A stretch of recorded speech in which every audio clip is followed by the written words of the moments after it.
Mateus 25.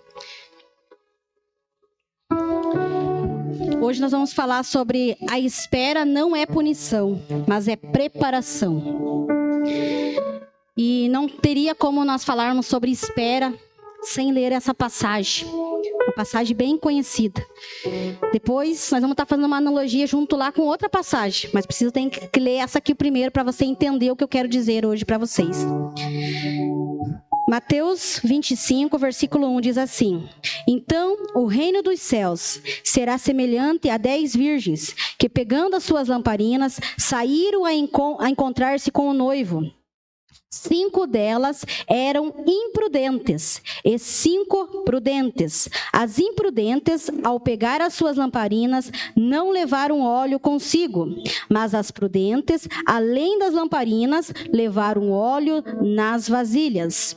Versículo 5. E como o noivo estava demorando, todas ficaram sonolentas e adormeceram. Mas à meia-noite ouviu-se um grito: eis que o noivo sai ao encontro dele. Então todas aquelas virgens se levantaram e prepararam as suas lamparinas.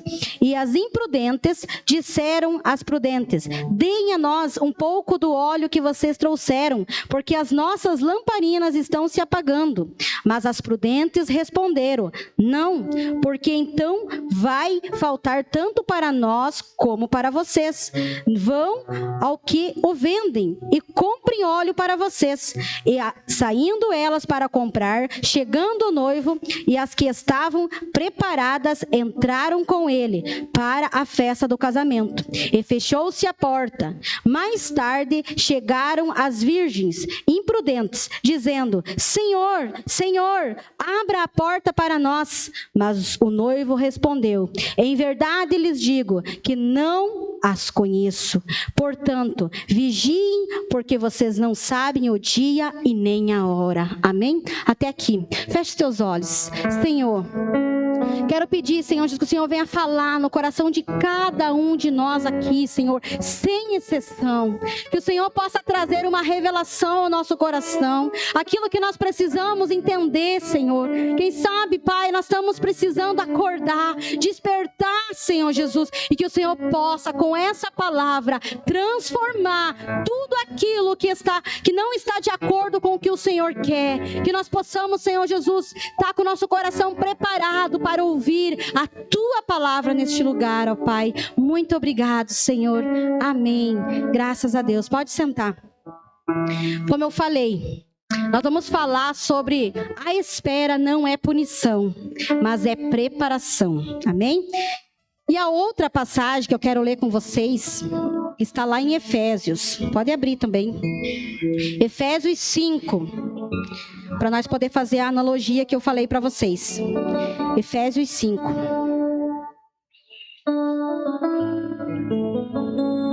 Efésios 5, versículo 7.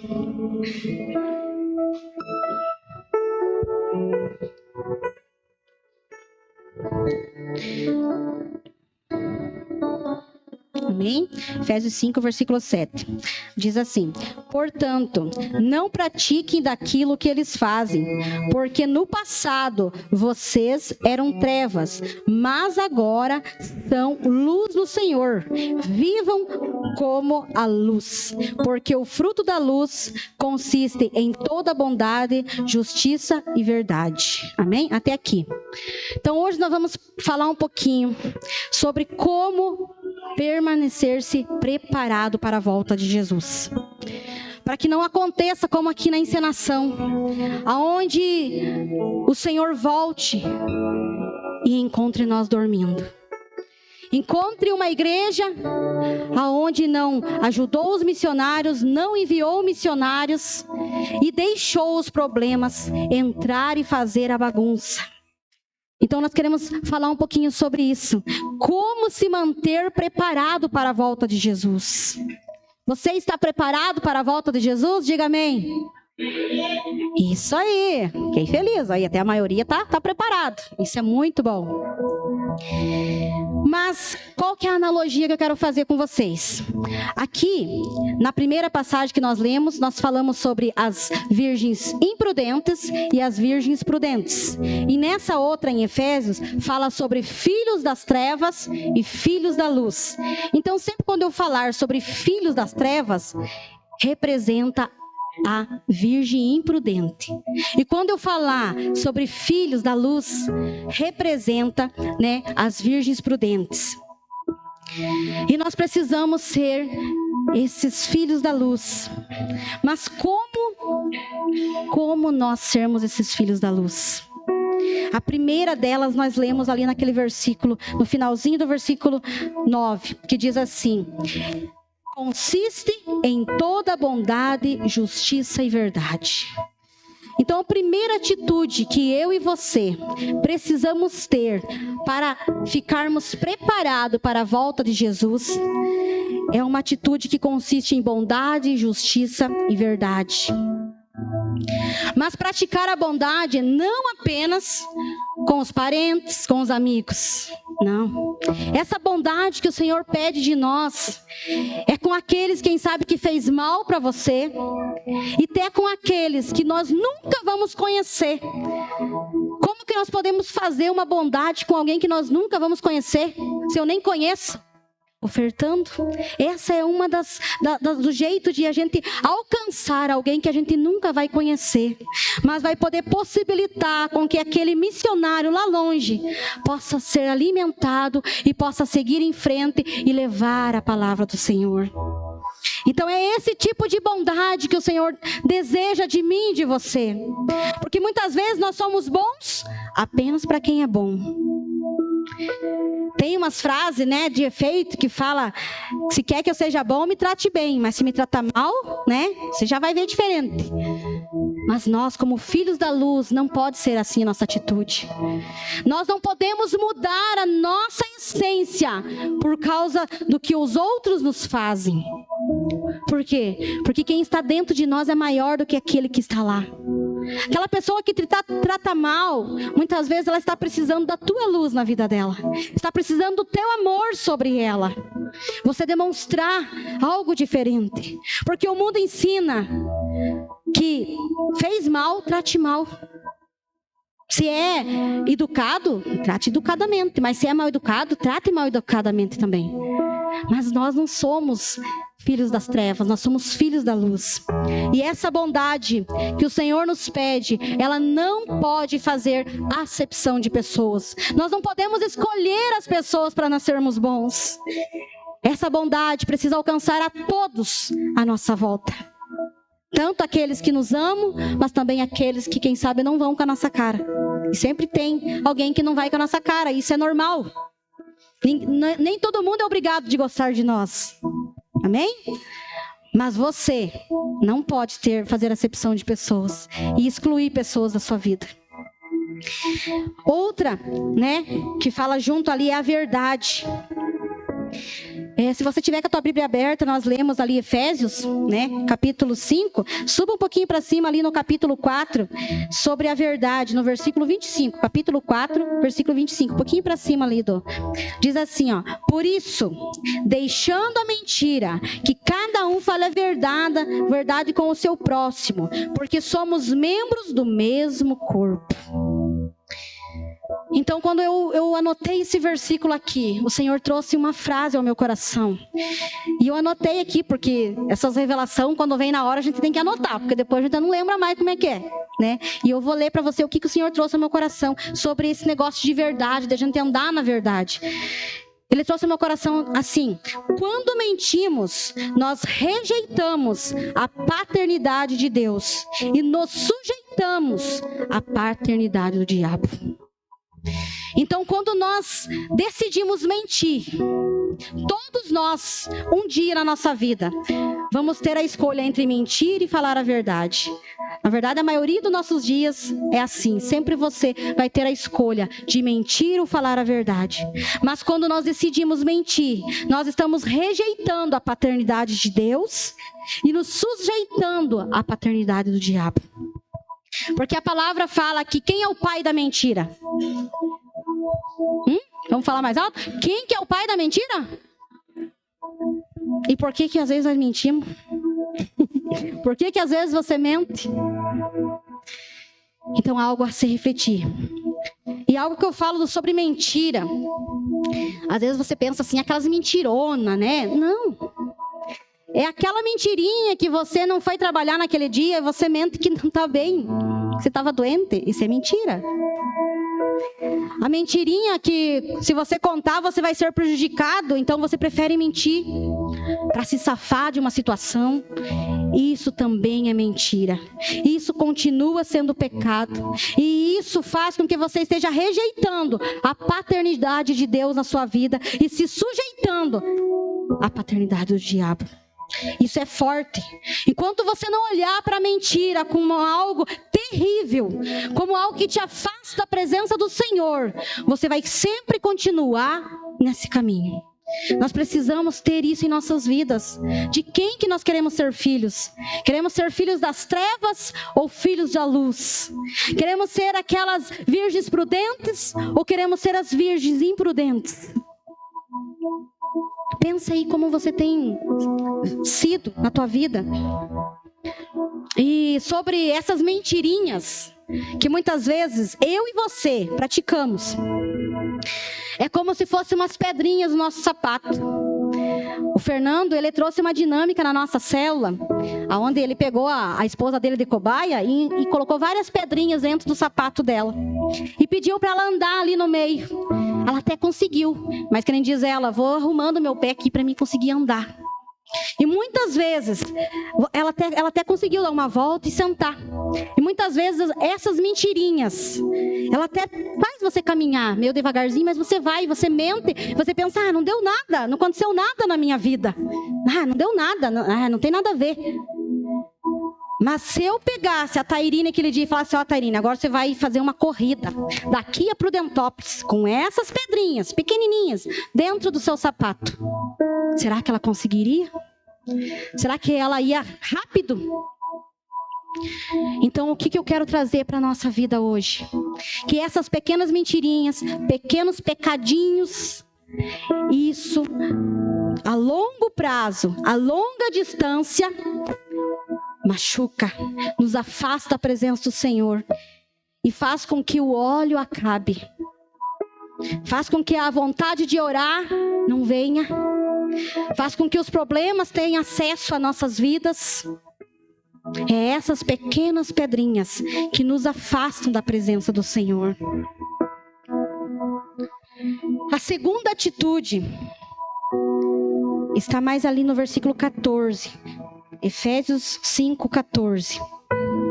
A segunda atitude que nos mantém preparados para a volta de Jesus está ali no versículo 14, que diz assim, por isso é que se diz, desperte, você que está dormindo, levante-se dentre os mortos, e Cristo o iluminará. Amém? Desperte. Nós precisamos estar despertos para a presença do Senhor. Aqui foi uma encenação de uma igreja despercebida e de uma igreja que permaneceu firme. E a gente que está aqui na frente, o quanto a gente vê de pessoas despercebidas sentada aí no banco. E como é triste. Como é triste numa hora de uma adoração, aonde o mover do Espírito Santo está pairando naquele lugar aqui. E as pessoas estão despercebidas, estão olhando, pensando em tantas outras coisas, menos se conectando na presença do Senhor, menos aproveitando o momento que está sendo dado para a adoração. E não basta só estar despercebido na hora do louvor, mas muitas vezes estamos despercebidos na hora da palavra, aonde é o nosso alimento, onde o Senhor preparou. Hoje é eu que estou pregando aqui, mas a maioria das vezes é o nosso pastor. E com certeza ele se consagra, ele tira um tempo para preparar aquele alimento. E às vezes é jogado aqui e não é aproveitado nada. E isso dói. E a palavra que vem ao nosso coração é desperta. Desperta Desperta tu que dormes. Senhor, que o Senhor possa despertar você hoje. E o que faz a gente dormir, ficar despercebido, são as pequenas coisas. São as pequenas trocas que nós fazemos.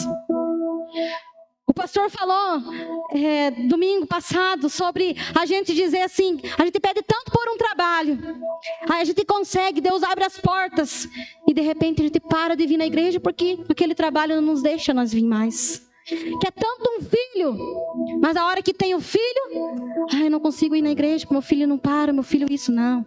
Venha e ensine o teu filho no caminho que deve andar, para quando ele ficar grande, ele não vai se desviar. Você precisa se permanecer despertado, acordado na presença do Senhor. Deus, Ele tem urgência para os dias de hoje. Ele tem urgência para alcançar aquele vizinho seu. Ele tem urgência para alcançar aquele parente seu ainda que não conhece o Senhor. Ele tem urgência para alcançar aquela amiga sua que está morrendo de depressão. Ele tem urgência para alcançar aquele que está enfermo. Que bastava você sair da sua casa, gastar 5 minutos e dizer: deixa eu orar por você. Deixa eu colocar as minhas mãos, mas não vai ser as minhas mãos. Vai ser as mãos do Senhor sobre a tua vida. Porque como a Fran leu aqui, a promessa é que nós faríamos obras maiores do que aquela que Jesus fez. E por que não está acontecendo? Por que não está havendo tantos milagres no nosso meio? É porque nós, como igrejas, temos adormecido, se acovardado de levar o Evangelho. Muitas vezes ficamos sempre no nosso canto, não queremos incomodar. Mas algo que um dia uma mãe preocupada com seu filho, que está sempre no celular, né? Eu falei, passe por chata se for preciso, mas leve o seu filho à casa de Deus. Não deixe na casa, não deixe lá na frente da televisão, não deixe na frente do celular. Você é a autoridade sobre o teu lar. É você que está ali posto para levar o teu filho ao caminho certo. Então não deixe a oportunidade de fazer discípulo dentro da sua casa primeiro. Porque muitas vezes saímos lá fora fazer e deixamos nossos filhos. Então que você possa se despertar nesta noite. É tempo de nós ajustarmos tudo aquilo que está errado em nossas vidas. Porque se você olhar um pouquinho nas notícias, você vê que o Senhor está à porta. O Senhor está à porta. E o problema é que tem muitas pessoas dormindo. Estão dormindo espiritualmente. E hoje chegou o dia de despertarmos. Aqui o Senhor, Ele quer abrir os nossos olhos, tirar as escamas dos nossos olhos. Porque quando nós estamos com as escamas em nossos olhos, em vez de nós confiar em Deus, nós murmuramos. Em vez de nós crer no Senhor, como foi falado aqui, você crê? Nós se desesperamos perante as situações. Em vez de nós avançarmos, nós desistimos. Nós abrimos mãos do nosso ministério, nós abrimos mãos do nosso casamento, nós abrimos mãos da situação. Então o Senhor hoje, Ele quer trabalhar em nossas vidas, para que nós, em vez de nós se desesperarmos, murmurarmos e desistirmos, nós creia, confie e avance. É isso que o Senhor quer fazer da nossa igreja. Eu não sei se você tem percebido, mas a nossa igreja, ela tem entrado em um novo tempo, em uma nova estação. E você precisa entender que você faz parte deste novo tempo. Você faz parte dessa nova estação. Mas você precisa estar preparado. Por isso, em vez de murmurar quando alguma situação difícil chegar, ore. Em vez de se desesperar, confie e continue a caminhada. Algo que eu sempre tenho no meu coração é se já aconteceu uma vez, 2 vezes, 3 vezes a mesma situação. Quem sabe às vezes na tua casa, na tua família, sabe aquele negócio assim, que vira e mexe, passa 1 ano, 2 anos, está acontecendo a mesma coisa, o mesmo problema. Aí você pensa, meu Deus, Senhor, de novo o mesmo problema. Sabe o que isso quer dizer para nós? É que nós não mudamos e não ajustamos o que precisava na última vez. Por isso, estamos passando novamente pela mesma situação. Só muda de cara, só muda de pessoa, mas é o mesmo problema novamente. Então ajuste a sua vida. Algo que eu sempre falo lá em casa, não viva por viver, mas viva examinando a tua caminhada. Viva examinando aonde você está indo. Se aonde você está trabalhando é o que Deus quer. Se o que você está fazendo é o que o Senhor escreveu para você. Se o que você está fazendo dentro da casa de Deus é o propósito de Deus para a tua vida. Nós precisamos fazer perguntas ao Senhor. Não podemos caminhar e viver como aquela música, deixa a vida me levar. Não, deixe Deus me levar. Deixe o Espírito Santo me guiar. É desta forma que nós precisamos viver. Temos vivido muitas vezes apenas no natural. E o Senhor quer nos levar a algo sobrenatural. Mas para vivermos o sobrenatural, vai precisar da tua parte grandes renúncias e grandes mudanças. Não tem como nós vivermos coisas grandes vivendo no mesmo jeito, da mesma forma. Nós precisamos mudar, despertar para aquilo que tem sido pregado aqui, para aquilo que tem sido ministrado sobre a tua vida. Nós precisamos crer nas palavras faladas deste altar, porque essas palavras não é minha, não é do pastor Juliano, não é de nenhum líder. Esta palavra é do Senhor. Porque nem eu e nem ninguém tem capacidade de vir aqui falar algo para vocês. É somente Ele que coloca as palavras certas em nossa boca. Se fosse pelas nossas vontades, nem estaríamos aqui. Mas Ele chamou, Ele escolheu. E vai ter muitas vezes que na sua vida vai ser dessa forma. Vai ter lugares que o Senhor vai te enviar, que você não quer ir, que a tua carne não quer ir. Mas você precisa ir. Você precisa ir, porque lá tem alguém precisando. Porque lá tem alguém que precisa daquele abraço seu, daquele sorriso seu, daquela palavra que é você que tem que levar lá. E triste é que tem pessoas perecendo e morrendo, porque nós temos nos omitido, nós temos corrido do chamado, nós não temos tomado o nosso lugar, como eu preguei uns tempos atrás. Temos achado, não é para mim. Não. Se o Senhor te escolheu, vai. Se o Senhor te mandou, vai. É hora de despertarmos, de nos levantarmos para a obra que o Senhor tem para fazer e levar as boas novas em todos os lugares. Lá no teu trabalho, lá no meio dos teus vizinhos, aonde você estiver, dê um jeito de falar de Deus. Se a pessoa estiver reclamando, é um prato cheio para você falar que você serve um Deus que cura.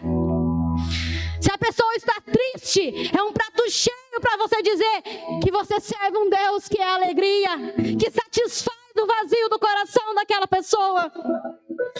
Porque muitas vezes a pessoa vem reclamar para nós e nós se calamos. Mas nós temos a palavra da vida. Nós conhecemos a palavra da vida.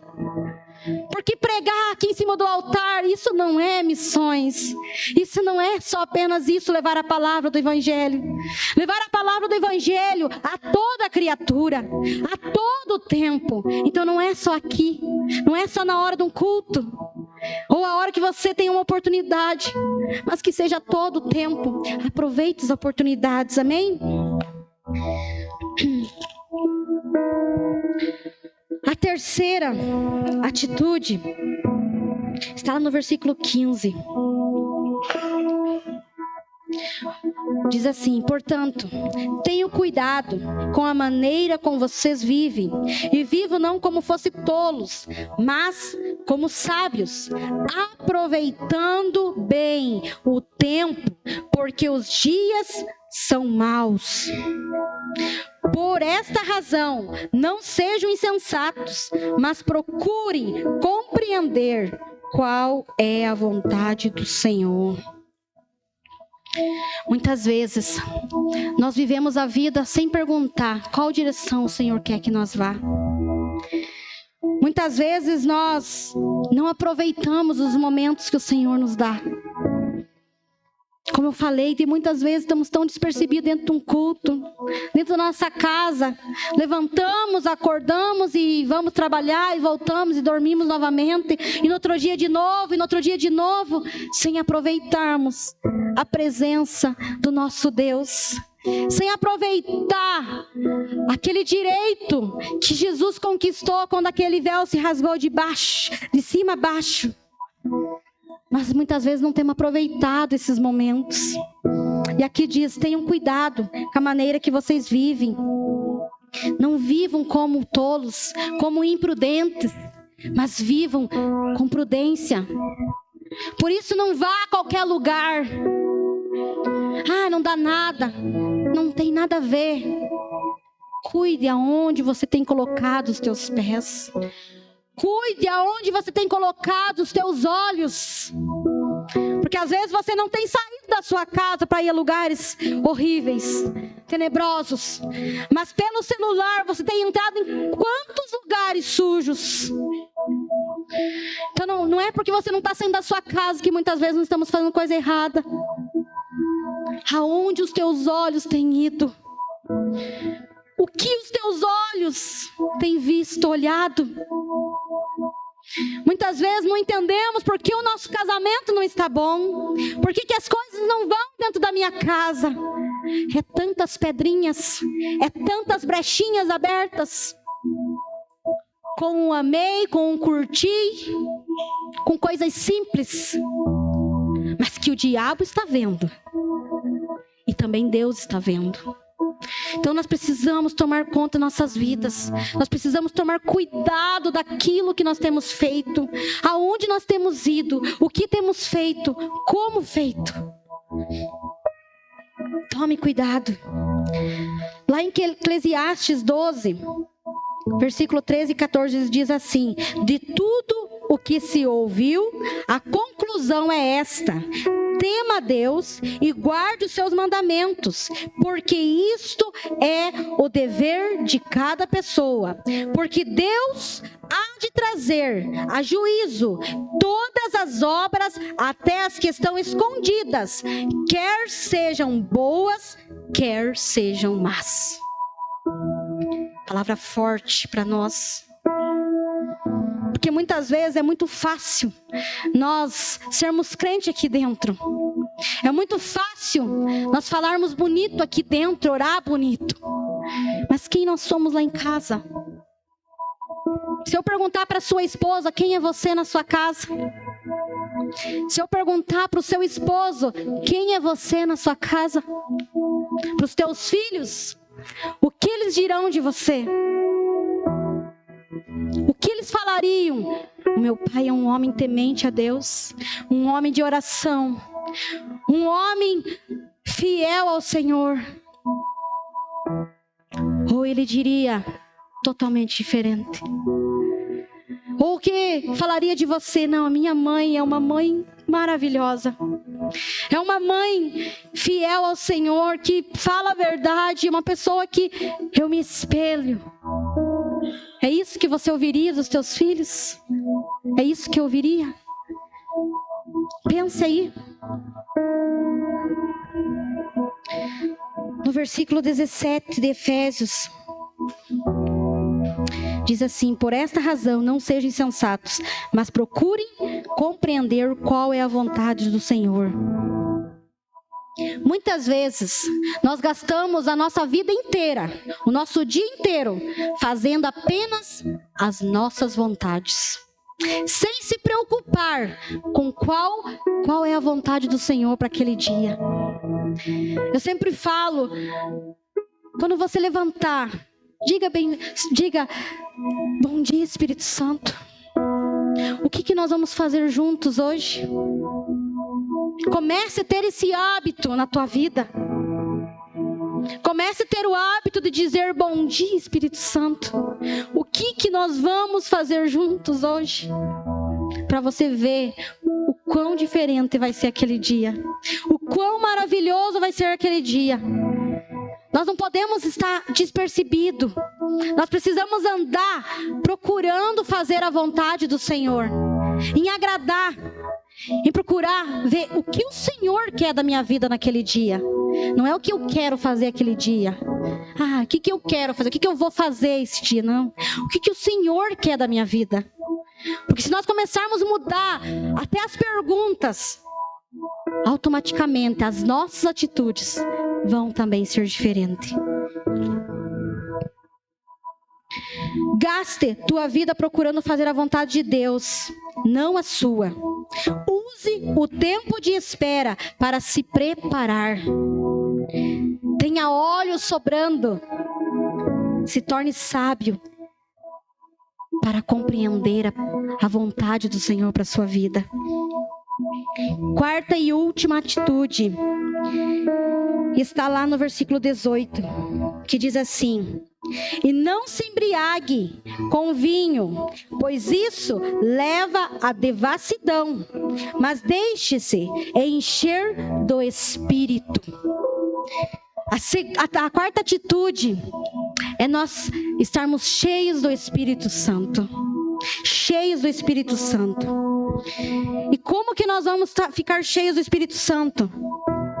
Está ali embaixo, onde fala assim, no versículo 19: falando entre vocês com salmos, hinos e cânticos espirituais, cantando e louvando com o coração ao Senhor, dando sempre graças por tudo a nosso Deus e Pai, em nome do nosso Senhor Jesus Cristo. Então, se nós queremos viver uma vida diferente e queremos nos tornarmos cheios da presença do Espírito Santo, começa pelas nossas palavras. Começa por aquilo que sai, aquilo que está saindo da sua boca. E por que essa analogia entre não se embriague com vinho, mas se encha do Espírito Santo? Eu nunca fiquei bêbada. Mas eu já vi pessoas bêbadas, e quem já ficou sabe que quando você se enche de bebida alcoólica, seja qual for, não precisa ser só vinho, né? Pode ser cerveja, pode ser qualquer outra coisa. O que acontece quando você se enche de bebida? Você perde o controle das tuas palavras, até de como andar. Fica caindo pelas valetas, então você perde o controle. Quem está te dominando naquele momento, o que é? A bebida. Por isso que tem muitas vezes que casamentos, há muita briga na hora que bebe, porque quando bebe, começa a falar tanta coisa errada para outra pessoa. Por quê? Porque está sendo dominado pela bebida. Mas o Senhor diz para nós o quê? Não se embriague de vinho, mas se encha do Espírito Santo. Então agora vamos trazer para o Espírito Santo o que isso quer dizer para nós. Ele quer dizer que nós precisamos estar tão cheios do Espírito Santo, que é Ele que vai controlar as nossas palavras. É Ele que vai guiar os nossos passos. É Ele que vai falar através de nós. Porque nós não vamos ter mais o controle do que nós queremos dizer, mas Ele vai falar por nós. Aonde, naquela situação tão difícil dentro do teu casamento, quem sabe, em outros tempos, sem você ser cheio da presença do Senhor, você ia falar tanta coisa, mas por causa da presença do Espírito Santo na tua vida, ali vai gerar vida, vai gerar reconciliação. Quem sabe tem parentes seus que faz muito tempo que você não conversa. E quando você estiver cheio da presença do Espírito Santo, você vai conseguir chegar lá e conversar e ter uma conversa amigável. Quem sabe com o seu vizinho você faz muito tempo que não conversa. Mas quando você estiver cheio do Espírito Santo, você vai conseguir passar, cumprimentar, vai conseguir conversar com essa pessoa. Mas não é porque você é bom ou porque eu sou bom, não. É porque nós estamos cheios do Espírito Santo. É Ele que vai fazer através de nós. A minha oração para o Senhor é sempre: antes de fazer através de mim, faz em mim primeiro. Faz em mim primeiro. Porque muitas vezes nós queremos ser usados para Deus fazer através de nós, sem se preocupar em deixar o Senhor fazer em nós primeiro. Então deixe o Senhor fazer em você. Às vezes nós esperamos que os outros nos perdoem, que os outros venham até nós pedir perdão, que os outros demonstrem amor para nós, que os outros sejam bons. E nós temos sido bons com os demais? Nós temos liberado perdão? Nós temos ido pedir perdão? Então que o Senhor possa tratar do nosso coração hoje quem nós temos sido. Nós temos deixado o Senhor trabalhar em nossas vidas. Nós temos dado liberdade para o Rei da Glória entrar, como foi cantado no início deste culto. Porque às vezes nós falamos: Senhor, entra, Rei da Glória, entra. Mas quando Ele entra e diz assim: viu, ó fulano, mude aqui. Ó, tem que mudar aqui. Ah, eu não. A pessoa tem que vir pedir perdão. Você não viu o que ela me fez, o que ela me falou, né? Então que nós possamos estar cheios do Espírito Santo. E Ele vai conduzir cada detalhe da nossa vida. O Espírito Santo, eu vou comparar ele como um turbo quando você coloca num carro. Quem tem turbo no carro aí, tem alguém? Ninguém. Então assim, o turbo, quando você coloca no carro, ele vai fazer com que o teu carro ande mais rápido quando você aciona o botão. E o Espírito Santo em nossas vidas é a mesma coisa. Você está caminhando, mas quando você aciona o Espírito Santo na sua vida, aqueles passos que estavam tão vagarosos, você sai rápido, você avança. Mas o segredo está no quê? Em compreender a vontade do Senhor. Porque se nós se enchermos do Espírito Santo, sem saber a direção certa, vamos acabar indo rápido, mas para a direção errada.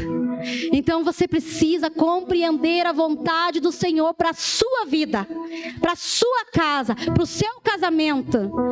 Aí, aciona o Espírito Santo e vai avançando com velocidade. Amém? Então o segredo está nas nossas palavras para nós se tornarmos cheios do Espírito Santo. E eu quero, para nós encerrarmos, eu quero que você abra a tua Bíblia lá em 2 Pedro. 2 Pedro.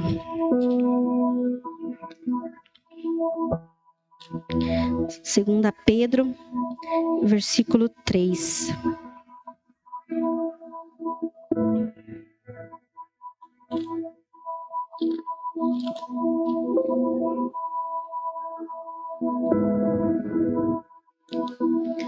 Segunda Pedro,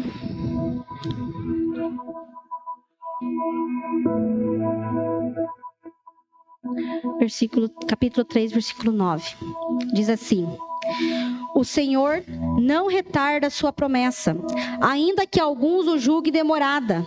Pelo contrário, Ele é paciente com vocês, não querendo que ninguém pereça, mas que todos cheguem ao arrependimento.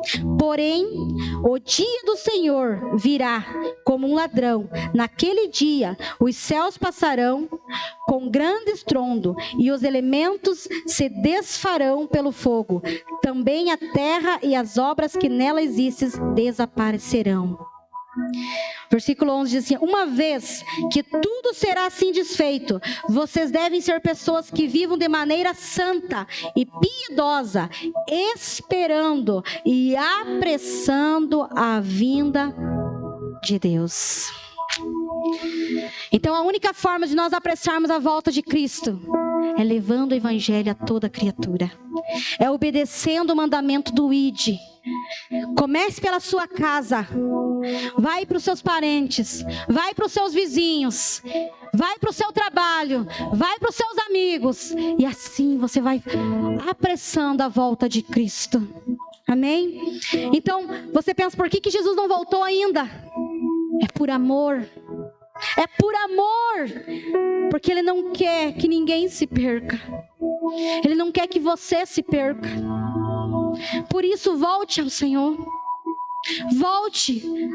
Arrume a casa. Ajuste aquilo que está desarrumado, para que o Senhor possa encontrar você preparado na volta dEle. Quero que o David coloque uma canção. Quero que você feche seus olhos neste momento.